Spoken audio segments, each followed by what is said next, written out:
Hello, Radhe Radhe सभी को, हर हर महादेव। तो जैसे कि मैंने कल ही ब्लॉग में बताया था कि हम लोग कानपुर जाएंगे इनको दिखाने के लिए, या कल जाए ना या फिर नेक्स्ट डे जाएं। तो आज ही जा रहे हैं हम लोग और मैं रेडी हो रही हूँ, सूट पहन रही हूँ, निकलने वाले। मौसम बहुत ख़राब है, हर जगह बारिश ही हो रही है और बहुत ठंडा भी मौसम हो गया है। तो मैं अब रेडी हो रही हूँ, उनको मैंने रेडी कर दिया है और बस यहाँ से जाएंगे, रिपोर्ट उठाएंगे ब्लड वाली, निकलेंगे। फिर देखते हैं डॉक्टर क्या बताते हैं क्या नहीं बताते हैं। आज तो वैसे सिर्फ देखेंगे और जो भी चीज़ें होंगी वो बताएंगे। कब उनसे बात होगी डॉक्टर मेहता से, डिक्लेयर होगी जो भी चीज़ें होंगी मैं आप लोगों को बताऊंगी। तो अभी रेडी हो रहे हैं हम लोग, ये देखो आ रहे हैं, रेडी हो चुके हैं, मैंने कर दिया इनको रेडी, ये आ चुके हैं। बस नमस्कार जी, चलिए कानपुर की सैर कराते हैं। हाँ जी। ऐसी ये वाली सैर तो कोई भी ना करे जो हम लोग कर रहे हैं। हाँ, ईश्वर किसी को भी ऐसी परेशानी ना दे और ना कोई दुश्मन भी हो वो भी परेशान ना हो जिस तरह से हम लोग हो रहे हैं। 1 साल से ऊपर हो गया है हम लोगों को भागते भागते, हॉस्पिटल के चक्कर काटते काटते। और बस अब तो यही है कि बस ठीक हो जाएंगे, बिल्कुल ठीक हो। पैसे ठीक हैं, पहले से काफ़ी बेहतर है, लेकिन अब जो भी चीज़ें हैं वो सब ठीक रहें अब, और कोई प्रॉब्लम ना हो क्योंकि ये भी थक चुके हो, मैं भी भागते भागते दौड़ते दौड़ते चीज़ें मैनेज करते करते अब मेंटली ज़्यादा परेशान हो गए हैं हम लोग, बहुत ज़्यादा मेंटली परेशान हो गए हैं। और ये तो आप लोगों को पता है, इंसान का जब बुरा वक्त होता है ना तभी इंसान की पहचान होती है कि लास्ट तक कौन खड़ा है कौन नहीं खड़ा है। हाथ तो पकड़ने के लिए काफी लोग पकड़ लेंगे, लेकिन निभाता कोई नहीं है, सबको अपना अपना ही होता है, अपना अपना होता है। और हाँ, अगर मुसीबत आपके ऊपर है तो भाषण लेक्चर तो बहुत लोग दे देते हैं, और जब खुद के ऊपर आती है ना तो लोग फिर कहते हैं नहीं भगवान देखो ऐसे ऐसे। भगवान सबकी देखता है, सबके। और दुख और सुख में हर बार यही बोलती हूँ, जीवन के 2 ही पहलू हैं, दुख और सुख, और हर इंसान के ऊपर आती है, मेरे ऊपर नहीं है। हर इंसान को इस चीज से गुजरना पड़ता है। लास्ट स्टेज पे भी आके इंसान के ऊपर पता नहीं कौन सा पहाड़ टूट जाए, कुछ नहीं पता है, कुछ नहीं इस जिंदगी में। अभी ये जो मेरी सांसें अभी चल रही हैं, चंद सेकंड भी ना हो मेरी सांसें बंद हो जाएं, मुझे खुद नहीं पता। मैं तो अब बहुत अच्छी तरह से, जो मेरे साथ ही हो रहा है, मैं बहुत अच्छी तरह से मतलब देख रही हूँ चीज़ों को, कि अच्छी खासी जिंदगी चल रही थी, पैरों के नीचे से जमीन बिल्कुल खिसक गई है, जो भी ये हुआ है एकदम। तो मैं तो बहुत अच्छी तरह से इन चीज़ों को देख रही हूँ। और लोगों की पहचान बहुत हो गई है, बहुत ज़्यादा लोगों की पहचान हो गई है। जो ये दौर आया है इसने एक चीज़ सिखाई है कि मतलब कोई नहीं है, अकेले ही मैनेज करना है, चीज़ें देखनी है। पीछे मुड़ के देखोगे भीड़ होगी, आगे देखोगे भीड़ होगी, कुछ गलत होगा बोलने के लिए 1000 लोग भीड़ में आ जाएंगे कि ये, और फिर अगर जरूरत पड़ेगी, अगर तुम बोलो तो नहीं आएंगे, ये भी है।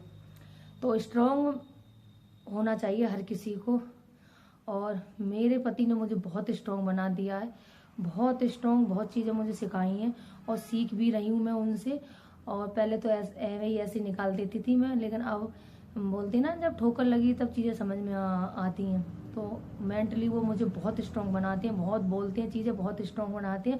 उन्होंने सिर्फ एक ही चीज़ मुझे बार बार बोलते हैं कि तुमको टूटना तो बिल्कुल नहीं है, तुमने देखी लाखों की भीड़ है लेकिन है कोई नहीं, लाखों की भीड़ है लेकिन है कोई नहीं, उंगली उठाने के लिए करोड़ हैं लेकिन सामने आने के लिए कोई नहीं है। अभी बोल देंगे ये ऐसे वैसे वैसे, लेकिन आएगा कोई नहीं करने के लिए कुछ भी। अगर करेंगे तो उनकी फैमिली के जूते इतने सर पे होंगे कि हमने ये किया, हमारे उसने ये किया वो किया, ये सारी चीजें हैं। तो मेरे पति ने मुझे बहुत मेंटली स्ट्रांग बनाया है, और मुझे बहुत मतलब बनाते भी हैं कि दुनिया में क्या हो रहा है तो मैं कुछ मतलब नहीं है, खुद को देखो, घर को देखो, बस। और वही चीज मैंने गांठ बांध ली है। और बाकी जो रिश्ते हैं मेरे अपने, वो आज भी खड़े हैं मेरे साथ। जो मेरी फैमिली है, जो मेरे अपने हैं, वो आज भी हैं और शुरू से अब तक भी खड़े हैं एक दीवार बन के खड़े हैं। और जो दिखावे के थे वो पीछे हट गए हैं, और वो बहुत जरूरी था होना। और चीजें को मतलब चीजों को देखना बहुत जरूरी था, यही होता है, यही मतलब जो बुरा वक्त आता है ना, इसीलिए आता है, पहचान कराने के लिए कि कौन अपना है कौन पराया है। और बाकी मैंने बताया ना कि कितनी भी भीड़ हो, लेकिन गिने चुने लोग होते हैं, गिने ही चुने लोग होते हैं, बाकी कोई नहीं होता है उसमें।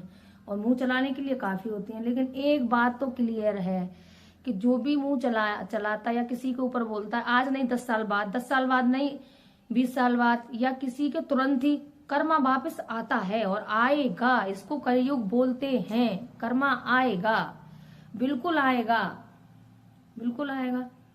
और आ रहा है लोगों के, और आएगा। मेरे लिए बोलते हैं ना, तो मुझे पता उसने जो लिख दिया है वो हो रहा है और वो ही होगा। लेकिन मेरे तो ठाकुर जी ने इतना संभाल भी रखा है, और वो ही संभाले हैं। नीचे वालों ने तो बहुत कोशिश की गिराने की, इतनी बातें बनाने की, लेकिन संभाल उसने रखा है, संभाल उसने रखा है। और मेंटली जो मेरी ताकत है, जो मेरी हिम्मत है, जो मुझे मतलब हर वक्त हिम्मत देते हैं, वो मेरे पति हैं। मुझे बहुत हिम्मत देते हैं, बहुत ताकत देते हैं। जैसे पहले कि मैं और अब में मुझ में जमीन आसमान का फर्क होगा। और एक चीज, अब जो जैसा ही रिएक्ट करेगा उसके साथ वैसा ही मैं रिएक्ट करूंगी, बिल्कुल भी कोई वो नहीं है। ये भी अच्छा हुआ है कि लोगों की चीज़ें सामने आई। मेरे मेंटली मुझे बहुत ही मजबूत बना दिया है। और भगवान ये कैंसर जैसी बीमारी तो किसी दुश्मन को भी ना दे, जो मैं फेस कर रही हूँ। हम दोनों लोग फेस कर रहे हैं इस चीज़ को। तो फिर आगे मैं मिलती हूँ ब्लॉग में, क्या होता है क्या नहीं होता। हम दोनों लोग अब निकलने वाले हैं, और जो भी चीज़ होंगी मैं आप लोगों को आगे बताऊंगी। तो मैं हो चुकी हूँ रेडी, अब अपने उठा लेती हूँ सारी इनकी फाइल वगैरह जो भी हैं, और रास्ते में से इनकी जो ब्लड रिपोर्ट है वो उठानी है। तो फिर चलिए मेरे साथ आगे मिलते हैं आप लोगों को ब्लॉग में। ये पहुंच चुके हम लोग हॉस्पिटल। आज काफ़ी बहुत भीड़ है। अब मैं जा रही हूँ फिर से नीचे, इनको ऊपर बैठा के, क्योंकि इनको ज़्यादा मरीज हैं आज नीचे, तो इनको देख के घबराहट होने लगी, इसलिए मैं उनको ऊपर बैठाया आई हूँ। अब मैं जा रही हूँ फिर से नीचे, सर से बात करनी है। सर ने बोला भी 1 घंटा लगेगा, क्या डिसीजन निकलता है मैं आप लोगों को बताती हूँ चल के। तो आप लोग मेरे साथ ब्लॉग में बने रहिए ऐसे ही।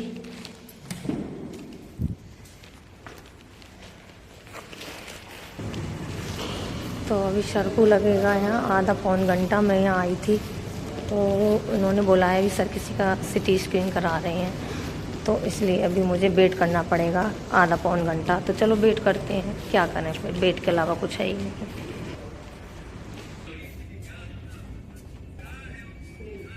तो हम लोग निकल के आ चुके हैं हॉस्पिटल से, और इनका जो मतलब MRI की बात हो रही थी, तो सर ने क्या, मैंने ही मना कर दिया। मैंने सर MRI तो कराएंगे नहीं, फिर बोले क्या किया जाए, तो फिर सिटी स्कैन की बोल दिया है। आज मशीन खराब थी तो इसलिए आज नहीं, कल आना पड़ेगा हम लोगों को। तो सर ने नंबर भी दिया है कि इस नंबर पर फ़ोन करना, फिर आना। अगर कल मशीन सही होती आना, नहीं फिर मतलब नेक्स्ट डे आना है फिर। तो आज तो हम लोग आ रहे हैं। दवा तो वही चलेगी जो चल रही है, और बाकी कल आके फिर देखते हैं क्या होता है, सिटी स्कैन में क्या निकलता है क्या नहीं निकलता है। MRI की तो मना कर दिए सर ने, ये बोला कि ज़्यादा मतलब पीछे मत पड़ो, नहीं कराएंगे तो वो नहीं कराएंगे। तो इससे देखते हैं, काम चलता है तो चलता है, फिर इससे देखते हैं, फिर आगे देखते हैं क्या होता है। तो अब कल फिर आना होगा हम लोगों को। अगर फ़ोन हॉस्पिटल करेंगे, मशीन ठीक हो गई तो कल आएंगे, नहीं तो फिर परसों आएंगे। तो आप लोग ऐसे ही लाइक करते रहिए, सब्सक्राइब करते रहिए, शेयर करते रहिए। जो भी चीज़ होगी मैं आप लोगों को बताऊँगी और दिखाऊँगी भी, और आप लोगों की सपोर्ट की बहुत आवश्यकता है। आप लोग सपोर्ट करते रहिए। तो हर हर महादेव, राधे राधे सभी को।